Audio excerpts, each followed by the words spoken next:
جو شخص حق کے سامنے گردن جھکا دیتا ہے اس شخص کی اطاعت کرتا ہے جو حق پر ہو تو وہ نیک کام کرنے والوں کے شمار اور داخل ہو جاتا ہے۔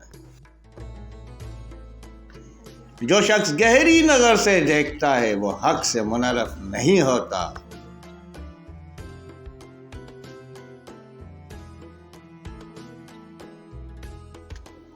جو شخص حق کے سوا کسی اور ذریعے سے عزت حاصل کرنا چاہتا ہے وہ ذلت اٹھاتا ہے۔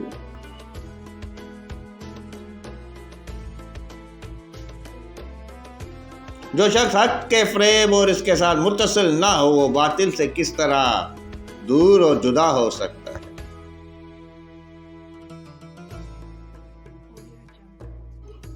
جو صفتیں خاص کر عورتوں کے حق میں اچھی ہیں وہ مرد کے حق میں نہایت بری ہیں۔ جو لوگ حق شناس ہیں ان سے حق بات دریافت کر کے اس پر عمل کر اور فضول جھگڑوں میں نہ پڑ۔ حق اور اہل حق کا دامن مت چھوڑو۔ جو شخص ہمارے اہل بیت کو چھوڑ کر کسی دوسرے کا ساتھ کرے گا وہ دنیا اور آخرت میں نقصان اٹھائے گا۔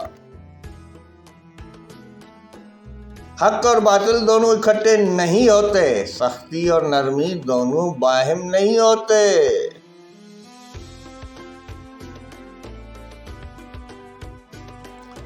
حق اہل باطل کے حق میں ایک کاتے تلوار اور اپنے عامل کے لیے باعث نجات قائل کے لیے ایک زبردست دلیل ہے۔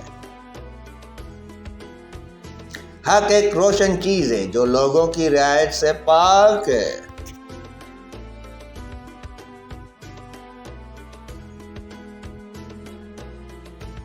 حق بات کہو تاکہ غنیمت آتا ہے اور اپنے عملوں کو خالص کرو تاکہ سعادت مندی منہ دکھلائے۔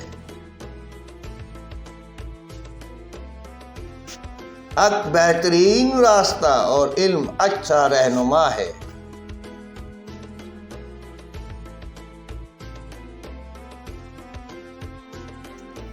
حق پر وہی شخص صبر کرتا ہے جو اس کی فضیلت کو جانتا ہے اور ثواب وہی حاصل کرتا ہے جو اخلاص کے ساتھ نیک اعمال کماتا ہے۔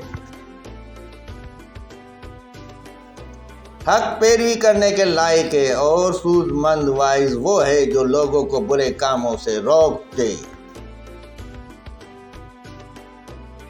سلام سلام یا صاحب الزمان، سلام سلام یا فرزند فاطمہ زہرا، سلام علیہا، سلام۔